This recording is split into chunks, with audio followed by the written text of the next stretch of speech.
In this video, I'm going to show you how to fix NFS Unbound crashing, freezing, and black screen on PC. So the first thing you want to do is go to that game. So I will show for this game, follow the same steps for NFS Unbound. So you would right click on the game and then go to properties, and then under launch options, make sure there's nothing written here. And then go to installed files and then browse. So here you will find NFS Unbound.exe. Right click on it, properties, compatibility.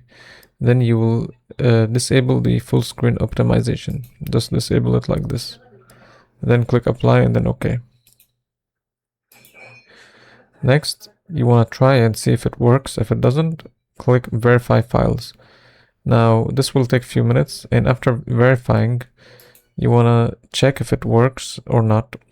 And if even after verifying it doesn't work, then your last option is to go to settings and then graphics, and then turn on this option, and then find the game over here. So if you don't find the game in this list, you have to add NFS Unbound from here and go to the game folder and add the exe folder, then click add.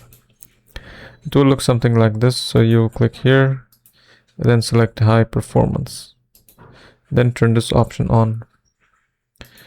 Now before going back and trying to relaunch the game, go to NVIDIA. So this is NVIDIA app, and it allows you to update your graphics card's driver from here. Now if you don't have if you don't have NVIDIA, you can also go to device manager, and here you can update your driver.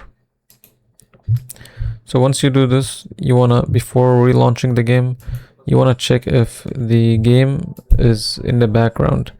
Sometimes if the game is already running in the background, you wanna exit it first. So you will right click on it and then click end task if you see the game here running or here. And then after exiting it, you wanna go back and then reopen it, and hopefully it should work.